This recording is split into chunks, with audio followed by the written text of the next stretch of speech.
Most readers of the New Testament will know the name Herod. They may know he was known as the Great, without necessarily knowing why. Actually, the designation of Herod as the Great, homegas in Greek, is ambiguous. It is used just the once by the Romanized Jewish historian Josephus, who was no friend of Herod and his descendants. So it may be that Josephus uses the Great ironically, as in Herod the Great, not. More likely is that Josephus uses homegas to denote that Herod was the first in the dynasty, or that he ruled the longest, both of which are certain facts. But for good or ill, the Great has become attached to Herod just as securely as it has to Alexander and Alfred, so we will continue to use it as a useful identifier, even if this talk goes on to show that while Herod was many things, true greatness was not applicable to him, in my opinion. Casual readers of the New Testament may only get as far as Herod's role in the Christmas story, often best known to European readers as the child-killing monster of the mystery plays, Herod the King with his raging of Lule Lulai, the Coventry Carol. Then, when we read on in the Gospels, we meet other Herods, sons of Herod the Great, Archelaus, Philip, and Antipas, and a group known as the Herodians, presumably supporters of Herod, royalists in our terms, or servants or agents of the royal household. Do we need to know any of this? At one level, no. If we silently replace Herod with the king throughout the gospel narratives, the story still makes sense. But I think we miss something. Yes, Herod's dynasty is complicated. But when we contrast Herod, the so-called King of the Jews, with Jesus, the King of Kings and Lord of Lords, we can learn some important lessons. And when we look for extra biblical confirmation of the reliability of the gospel accounts, we can find multiple mentions of Herod and his family in Jewish and Roman sources, none of which contradict the biblical record, as well as a great deal of interesting archaeology, again, all of which fits into the Bible without any difficulty. The fact that we can identify the remains of some of Herod's great building projects does not, of course, prove that the Bible story is accurate, but it helps to show that Matthew, Mark, Luke, and John were writing about real people in a real and historically certain context. If they get the background details right, then perhaps we can trust them to get the foreground facts right too. A quote from Nikos Kokkinos: Herod could legitimately be characterized as Phoenician by descent, Hellenized by culture, Idumean by place of birth, Jewish by religion, Jerusalemite by place of residence, and Roman by citizenship. Let us unpack that quote. Herod's ancestry is debatable. His supporters argued that he was descended from some of those Jews who returned to Palestine under the Persians at the time of Ezra and Nehemiah, who could not demonstrate their lineage and so were unable to serve as priests or reclaim their ancestral land. Herod's enemies thought that his father, Antipater, was a chancer who got lucky. To get a grasp of what was happening in Judah between the writing of the last books of the Old Testament and the opening of the New, we need some background. If this is old news to you, please allow me a moment to refresh your memory. And if it's new to you, it's not hugely important, but may help you to fill in some gaps. Inexperienced Bible readers are sometimes thrown into confusion when they reach the page turn from Malachi to Matthew, usually just a page or so in most printed Bibles, but in reality, a gap of several hundred years, when the Bible appears to shut down before restarting in a whole new world. Sometimes we bracket this as the intertestamental period, which is at one level an accurate label, but is also somewhat of an oversimplification. While, as Jesus was to point out in his story of Lazarus and the rich man, Moses and the prophets had not gone away during this time, it does appear that there were no active prophets from the time of Malachi until the Spirit moved Mary, Elizabeth, and Zechariah to declare their praise for the miraculous conception and imminent birth of Jesus, as recorded in Luke chapter 1. Of course, the fact that we do not know of any active prophets in this period does not prove that there were none, but if there were, no one thought to record anything of what they said or did. However, a careful reading of the second part of the book of Daniel gives some indication of what was happening, or from Daniel's perspective, going to happen. In brief, in very brief, one man changed the world. His name was Alexander, the son of Philip, the king of Macedon, known to us as Alexander the Great. In his short life, he lived from 536 to 523 BC. Alexander destroyed the Persian Empire and extended the influence of Greek culture and language way beyond the eastern end of the Mediterranean Sea. Where the Macedonian army marched, Greek-speaking merchants, teachers, and colonists followed. Alexander founded many Greek cities across his empire, often bearing his name. The most famous and long-lasting Alexandria is in Egypt, but there were others, including Kandahar in Afghanistan. Veterans would retire to one of these new cities and would either marry a local or send for their Greek family to travel out to join them. These new cities would have all the facilities that any wealthy Greek would expect, and Alexander's veterans could be phenomenally wealthy if they survived to enjoy it. So there would be a stadium for foot races, a gymnasium for exercise, a hippodrome for horse races, and Macedonians loved their horses, a theatre for entertainment, an academy for philosophizing, and, of course, temples. The Greeks were polytheistic, worshipping many and various gods, so-called, and they were able to assimilate the gods of the people they conquered. So Melkart of the Phoenicians was a sky god who wielded lightning to punish his enemies. Sounds like Zeus, so they thought. He must be the same god, just known by a different name. Ishtar of the Babylonians was a fertility goddess, not unlike Aphrodite, and so on. This process of cultural and religious assimilation was known as Hellenism, from the Greeks' own name for themselves, Hellenes.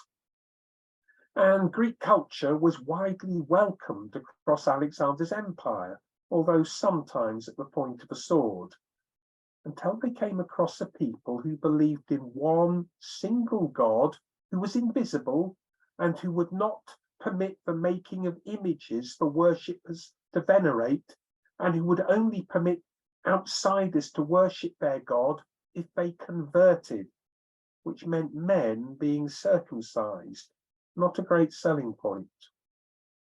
Alexander died in suspicious circumstances in Babylon in 323 BC. Almost immediately, his generals tried to get what they could. For our purposes, only two are significant. Ptolemy seized Egypt, and his descendants, nearly all of the males also being named Ptolemy, followed by a number, or Cleopatra, if female, and yes, the Cleopatra, as in Antony and Cleopatra, the one who looked like Elizabeth Taylor, was a descendant of Ptolemy the Macedonian. It seems probable to me that the Ptolemies of Egypt were the kings of the south that God described to Daniel. So who were the kings of the north? The other Macedonian warlord turned king that concerned the Jewish people was Seleucus, commander of Alexander's cavalry.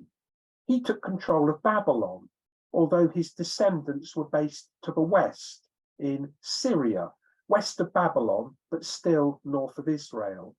Many of these kings were also called Seleucus, although they also used the name Antiochus, and astute listeners may guess that they built the city of Antioch. But the dynasty is always known as the Seleucids. So we have Ptolemies in Egypt to the south of Israel and Seleucids to the north in Syria. And whenever a king of the north wanted to fight a king of the south, or vice versa, they had to send them armies left, right, left, right, left, right through Israel. For almost 200 years, Macedonian Egypt and Macedonian Syria struggled for supremacy, with their usual battlegrounds being Cyprus and Palestine. Egypt was easier to defend and more self-sufficient, so the Ptolemies were generally more benign rulers, treating their Jewish subjects fairly. The Seleucids were under threat from several directions at once, and the kings tended to be more desperate. So, by and large, the Jews of Jerusalem and Judah suffered more under the Seleucids than the Ptolemies. The crisis came under the Seleucid king Antiochus IV, who was also known as Epiphanes, God revealed, and who lived from circa about 215 to 164 BC. He was an ambitious and energetic king who wanted to unite his different ethnic subjects by imposing Hellenism on them, whether they wanted it or not. Most did, except for his Jewish subjects. It was Antiochus who imposed the worship of the Greek gods on the Jews, even to the point of desecrating the temple, the abomination that Daniel foresaw. This provoked a rural priest named Mattathias, a descendant of Hashmon, to lead a rebellion.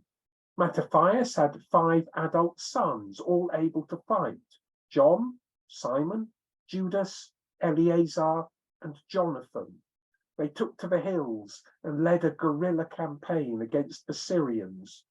Judas became the figurehead of the revolution. His nickname was Maccabee, meaning hammer.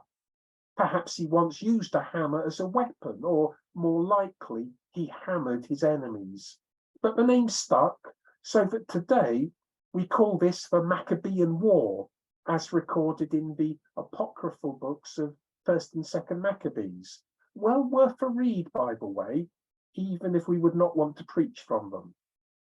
The descendants of Mattathias were to rule Judah up to the time of Herod, and indeed Herod the Great married a Maccabean princess named Mariamne. We will come to this shortly. In brief, the Maccabees were able to drive out Antiochus and his Syrians without opening the door for the Ptolemies of Egypt to come in, because the long-running wars between Ptolemies and Seleucids were coming to an end. A beast from the west was heading their way. Rome was coming. In 63 BC, Pompey and his legions were in Syria. Representatives of 2 squabbling Jewish factions appealed to the great man to arbitrate. This was not unlike 2 mice inviting a cat to resolve a dispute. Pompey agreed to support both parties and took control of Judah, ending the independence of the Maccabean state. Roman policy throughout their empire was to use local talent to do their dirty work, and this is where we finally meet Herod's father, Antipater. If this time between the testaments is something that interests you, I recommend you read the relevant chapters in Israel and the Nations. This was written by Professor F.F. Bruce in 1963 and updated by one of his students, David Payne, in 1966. Herod the Great's father was Antipater, technically Antipater II, but we do not need to go too much further back in the family tree, even if such a thing were possible. Our best source is the Jewish historian Josephus, who was writing at the end of the 1st century AD, and who, as I've said, was no friend of the Herodian family. So I would not want to put too much trust in what he says. The suggestion, slander perhaps, is that at least one of Antipater's parents was Phoenician. It is more certain that Antipater was born in Idumea, the Latin form of the ancient kingdom of Edom, the descendants of Jacob Israel's brother Esau. Perhaps the family were Jewish settlers in Edomite territory. Perhaps they were pure blood or mixed blood Edomite. Whatever the case, Antipater could not prove descent from either the kingly tribe of Judah or the priestly tribe of Levi. So both the throne and the high priesthood were barred. Antipater was a shrewd political operator.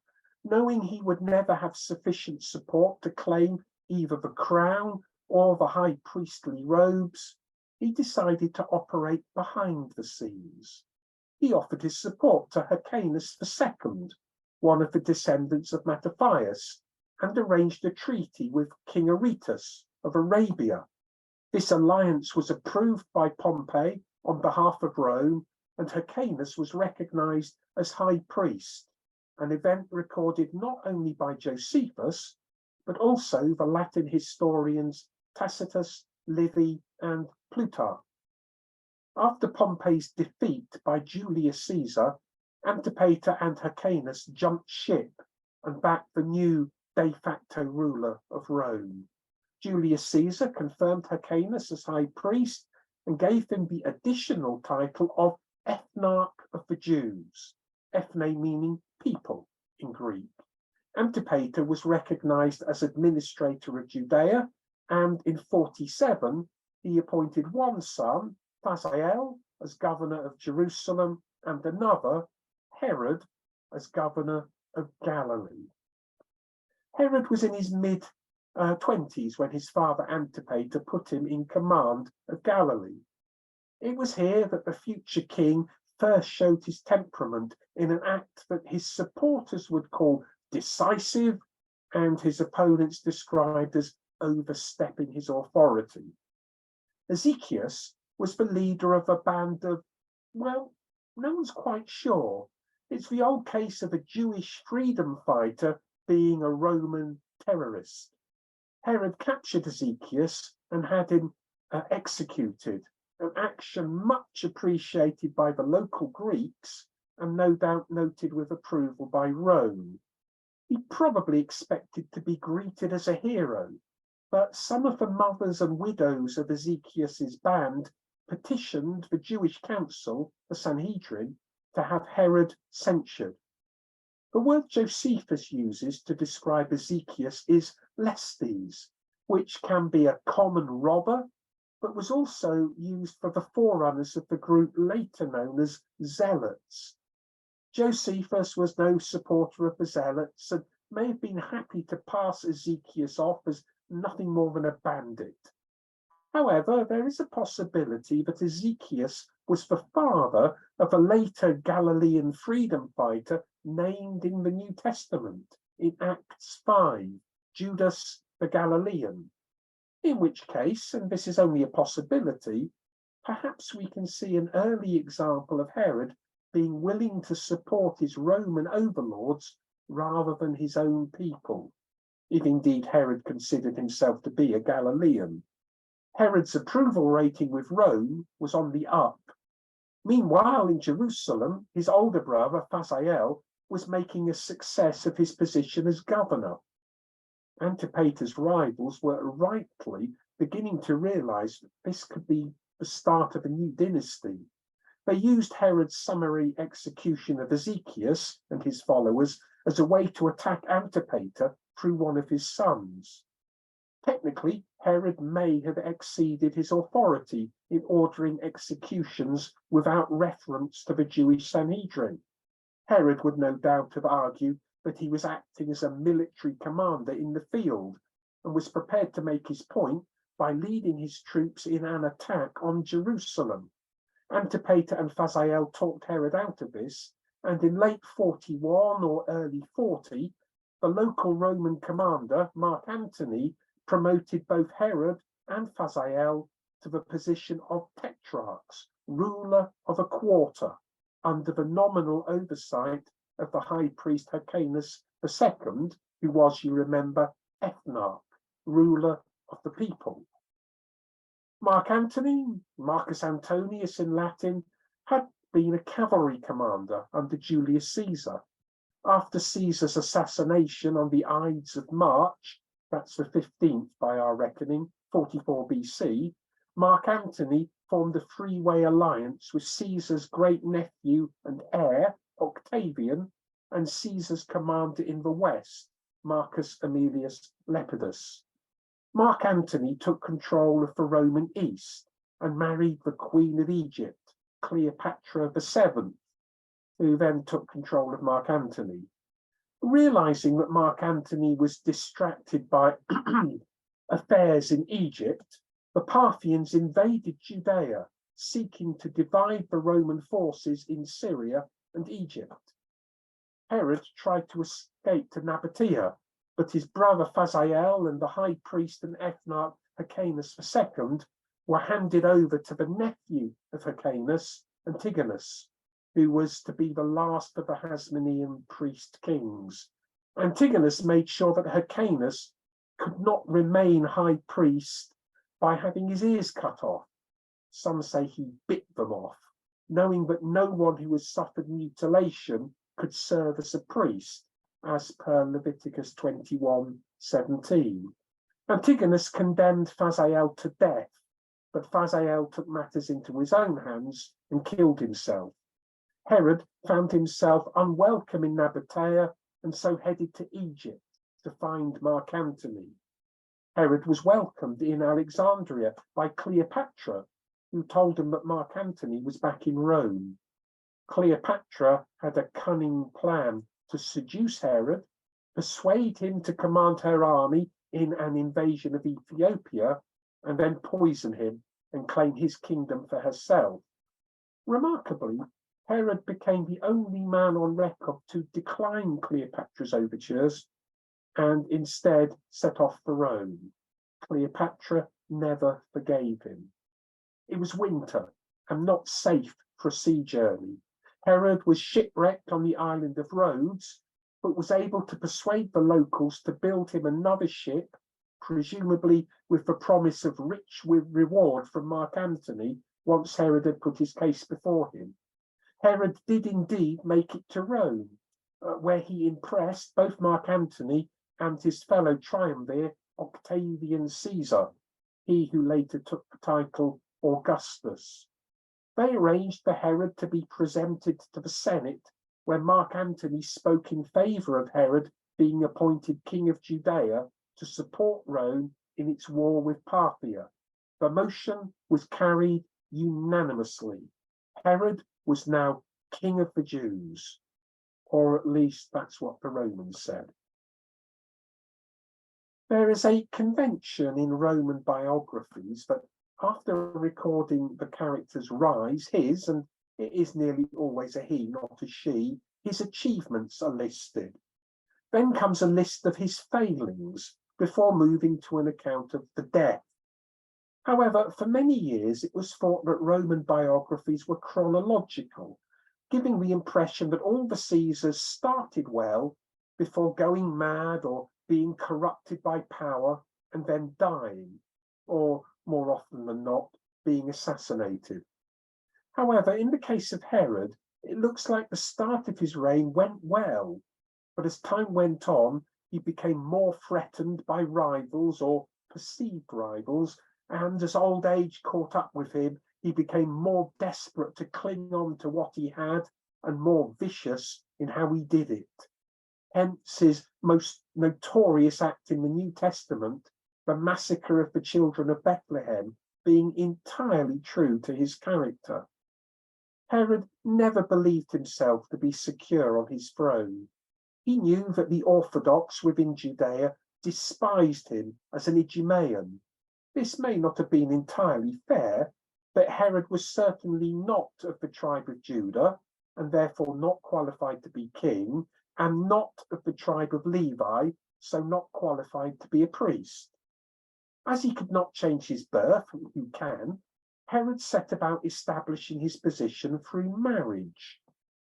If he could never be a priest, he could at least marry into a priestly family. Herod was shrewd enough to know that the Jewish people would not tolerate polygamy in their king, but he was sufficiently Hellenized to recognize the political value of a marriage to the right woman, by which we mean a marriage connection with the right family. And once the usefulness of the bride was over, he had no hesitation in divorcing or executing one wife and replacing her with a new one. If he thought Henry VIII led a turbulent domestic life, it's nothing compared to King Herod. If you want the full picture, any good Bible dictionary or encyclopedia will steer you through the complexity of King Herod's home life. For now, I can assure you that you need to know that Herod was married 10 times and had 15 recognized children, and if ever you need to know the details, you can look them up in the library. Some of the wives merit a mention, most do not. Herod's first wife was Doris, and all we need to know about Doris is that she was an Idumean and the mother of Herod's firstborn son, Antipater. We remember that Herod's father was Antipater II, so Herod's son is Antipater III, but as this is the only Antipater named in the Bible, we tend not to bother with his number.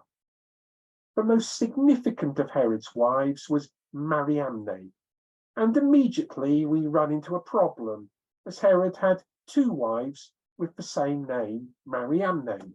Not at the same time, that could cause problems on wedding anniversaries, but at different points in his life, Herod was married to 2 different women, both named Mariamne, and now, for convenience, numbered as Mariamne I and Mariamne II by historians.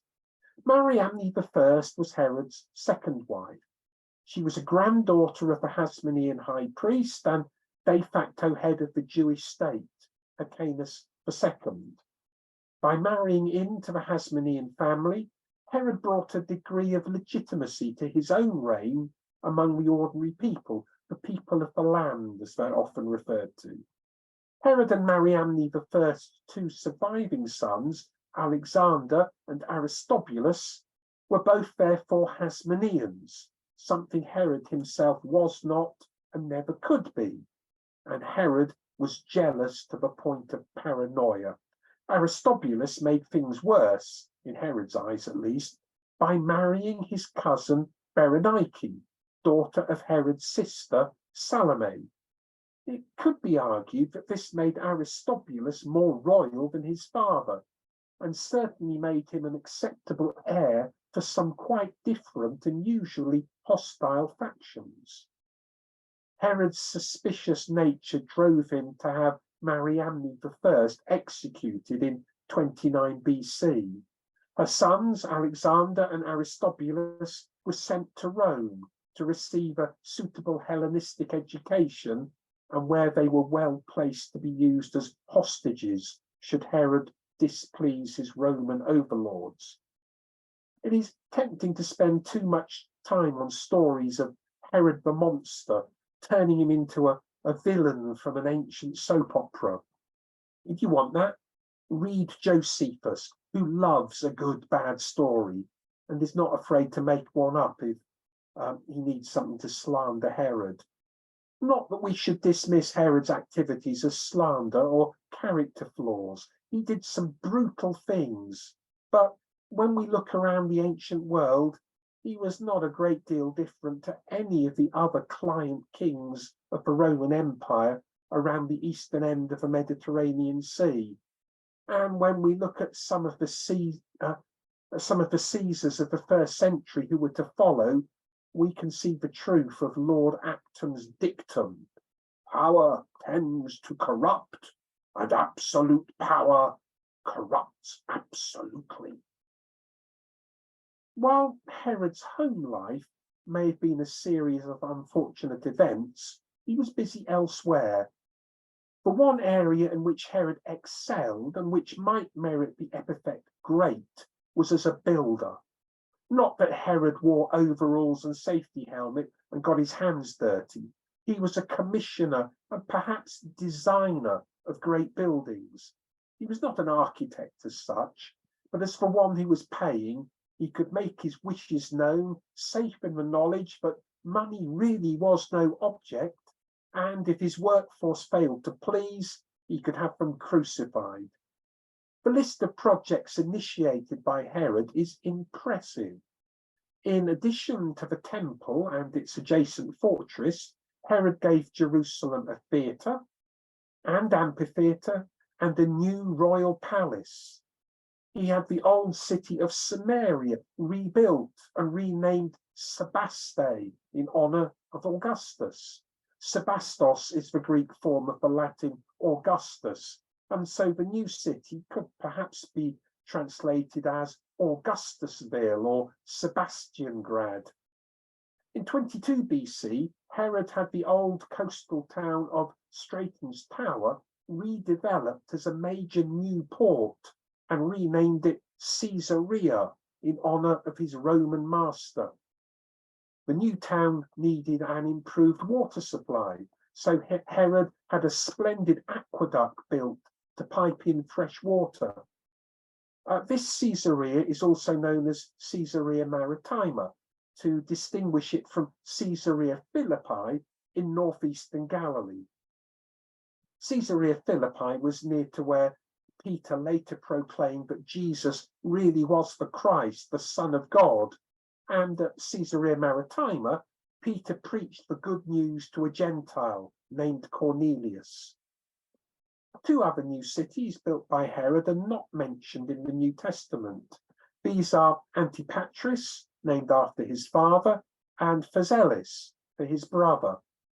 Then there was a fortress named after Herod himself at Herodium, which was later to be Herod's burial place. Also, he had Macarius and Masada built as fortified palaces. Macarius was where John the Baptizer was imprisoned by Herod's son Antipas, and Masada was the site of the Jewish rebels' last stand in the Roman war that ended in AD 72. However, of all the buildings that bear his name, it is the temple in Jerusalem that is of greatest significance. Not because it was the first, that was Solomon's. Not because it lasted longest, that was the second temple from the time of Zerubbabel, Ezra, and Nehemiah, 515 BC in our terms. Indeed, some scholars would not distinguish Herod's temple from the second temple. Solomon's temple was destroyed by the Babylonians in 587 BC, and while worship continued in the ruins, there was a clear break before rebuilding started. Herod redeveloped and expanded the second temple, but worship did not cease until the Romans destroyed it in AD 70. And so far, worship on the site is yet to resume, and between us, I don't think it ever will. Because the redeveloped temple was the grandest and most lavish building ever constructed in ancient Israel, there is a certain logic in labeling it as Herod's. And it was in this temple that little Jesus was blessed by Simeon, where the boy Jesus amazed the elders, and where Jesus the man denounced the profiteers, and later where the first church in Jerusalem would meet. While Solomon's temple was spiritually significant, it was not one of the architectural wonders of the world. By our standards, it was small, about the size of a typical parish church. Then, by our standards, Jerusalem at the time of Solomon was not much more than a small town. Given the number of people crammed into the small town houses, its population density would have been higher than a modern Westerner would be comfortable with. Reconstructing the details at this distance in time is almost impossible. Throughout time, Jerusalem, the city, has been destroyed and rebuilt far too often for archaeology to produce many definitive results. So imagine Solomon's temple to be the ancient equivalent of a medieval cathedral in a small city such as Ely or St Albans, one building dominating the physical environment. Even today, visitors approaching Ely in Cambridgeshire or St Albans in Hertfordshire see the magnificent cathedral for Ely or abbey for St Albans long before any other buildings become clear. And Solomon's temple, and indeed the later Second Temple, dominated the economic life of the city. It was the largest employer, with many priests and more Levites working there, and pilgrims from the time of the Queen of Sheba onwards would bring in ready money, some of it intended as gifts for the temple treasury, plus the money they would spend on accommodation, food, and almsgiving. Herod's remodeling of the temple started in 19 BC and was not completed until after his death. The sanctuary was ready fairly soon, but the entire project was not finished until AD 64, just 6 years before the Romans destroyed it. The first phase was groundwork. The temple was on a hill, so there was nowhere for it to go unless it was cut into terraces on the slopes. Herod had a bigger plan and had the surrounding valleys filled in to make a much larger platform, some 15 hectares or 36 acres in size. Some of the valleys were filled in with rubble, others were converted into crypts for storage and stabling. On the western side, a massive retaining wall was constructed with huge stone blocks, the largest being 4 feet high and 20 feet long, or 1.2 meters by 7 meters. This is all that remains and is today considered by many Jews to be the holiest place on earth, the Western Wall, sometimes called the Wailing Wall. The wall around Herod's New Look temple was about 1,000 feet long, 305 meters. The outer court, known as the Court of the Gentiles, was open to all, and around the edges of the plaza were covered walkways, colonnades, giving shelter from the sun or, on occasions, the rain. It was here that money changers and livestock dealers set up their stalls.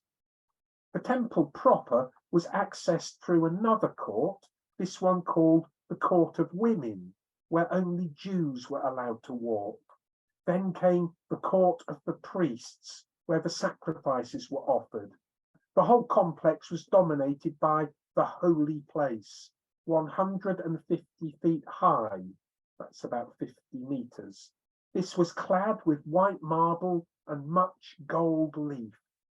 We can understand why the disciples, mainly humble Galilean fishermen and the like, were overawed by the magnificence of it all. Look, teacher, what massive stones, what magnificent buildings. To which Jesus replied, not one stone will be left, everything will be thrown down. This is from Mark 13. And yet, overlooking all this magnificence and the daily round of worship was a Roman fortress, the Antonia, named after Herod's ally and benefactor, Mark Antony. The Romans would only enter the temple precincts in an emergency, but they were always there and always watching. The Jews had to remember who was in charge, and Herod did not help matters by allowing a Roman eagle to be displayed there. It might be the Lord's holy temple, but all who visited had to be shown that it was there only because the Romans had allowed their friend Herod to have it built. The Roman fortress overlooking the Holy Temple is an apt image of the constant shadow over Herod's reign. Neither the Jews nor the Romans considered Herod to be one of their own, and it was only after he had gone that the Jews began to realize how much Herod had achieved in keeping the peace. The Pharisees and Zealots may have said, at least privately, that the price was too great. And while the more politically aware Sadducees may have had a grudging admiration for the way Herod had hung on to power for a generation, they still looked down their aristocratic noses at someone they considered not to be from the top drawer. But there Herod remained, king of the Jews, for almost 40 years. And while he may have been king, he was still a mortal man, doomed to die. And the last years of Herod's reign were overshadowed by the issue of who was to succeed him, or, to be blunt, who would the Romans put in his place. Herod had passed the time of life when a king was expected to lead his army in battle, although to his end he was worried about the possibility of assassination. It was clear by the last decade of what we call the first century before Christ, Herod was not a well man. Our sources do not allow us to make a certain diagnosis of his last illness, and it's not impossible that his political paranoia was, towards the end, supplemented by a level of dementia. But Herod must have known that he was not long for this world. Having already executed 3 of his oldest sons, any one of which may have been an acceptable candidate to replace him, Herod chose Antipas, his second son by the Samaritan Malthaci, to be his heir, but in the week before he died, changed his mind and instead chose Archelaus, the oldest brother of Antipas, and so also a son of Malthace. When it came to it, Augustus did not accept Herod's choice and appointed Archelaus as ethnarch, ruler of the people, with Antipas being placed as tetrarch, ruler of a quarter in Galilee, and Philip, Herod's son by Cleopatra of Jerusalem, as tetrarch over the Jewish territories east of the Jordan. So far as the Romans were concerned, Herod was to be the last king of the Jews. Towards his end, Herod decided that he wanted to make sure there was genuine mourning once he had gone, so he hatched a cunning plan. He was staying in Jericho at the time and instructed his sister Salome and her husband Alexis to take hostages and imprison them in the city hippodrome. Once Herod's death was confirmed, these hostages were to be killed, ensuring that the grief at Herod's death would be genuine. To their credit, Alexis and Salome did not carry out the order, so Herod died unlamented and was entombed in his fortress of Herodium. This turmoil towards the end of Herod's reign is reflected in the Gospel account of the birth of Jesus, or at least in Matthew's Gospel.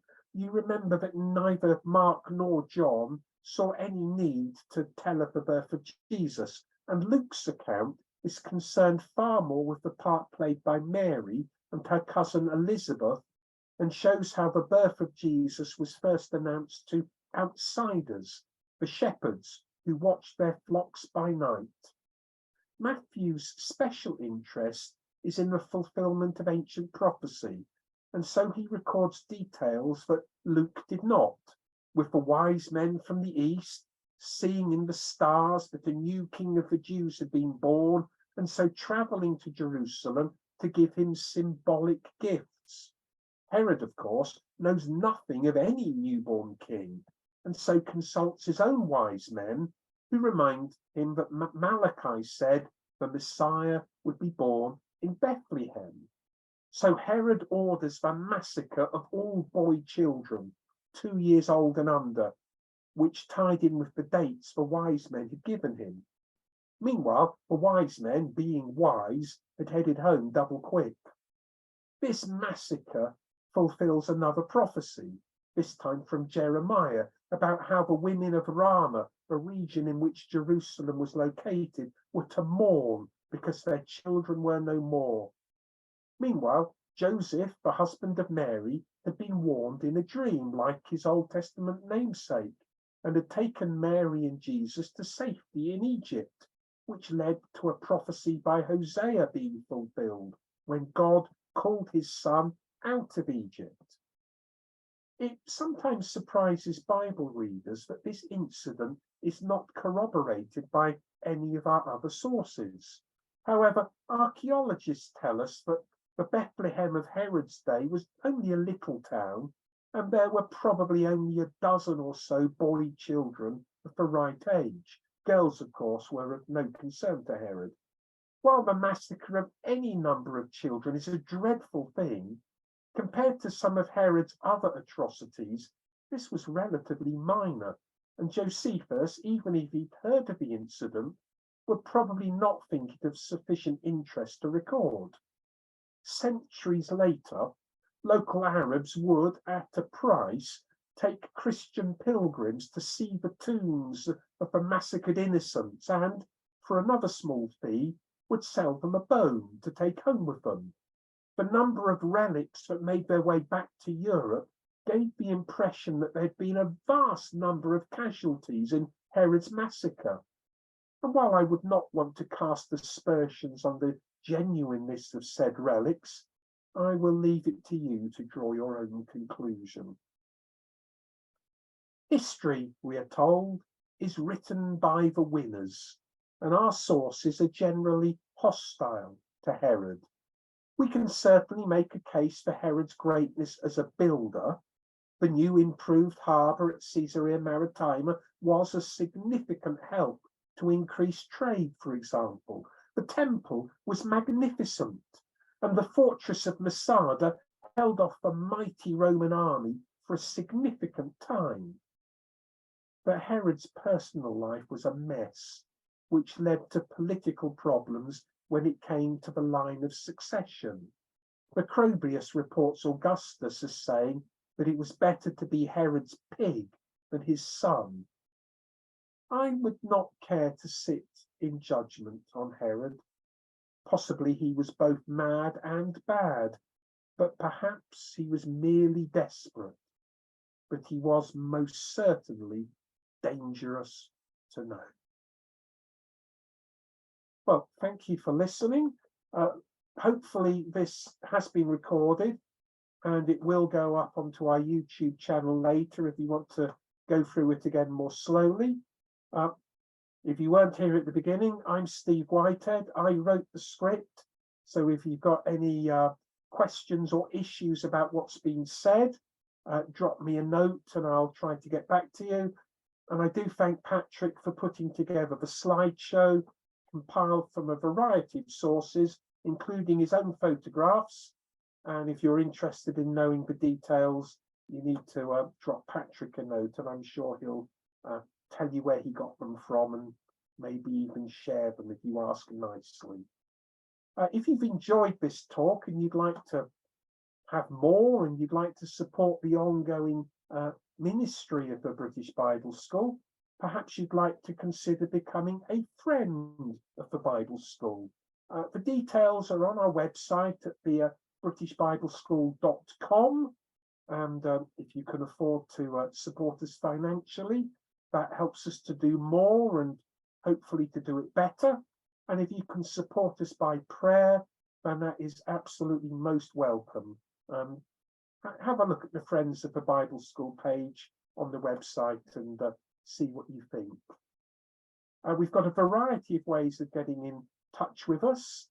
The email address is britishbibleschool@gmail.com. Unfortunately, our old at British Bible School email address has got problems, so use the Gmail address, or of course we've got Facebook, Instagram, Twitter, we've got our YouTube channel, and if you know where you live, send us a postcard. So I've taken up enough of your time. Thank you for being with us. Thank you for listening. And thank you, Patrick, for doing all the technical stuff. Good night.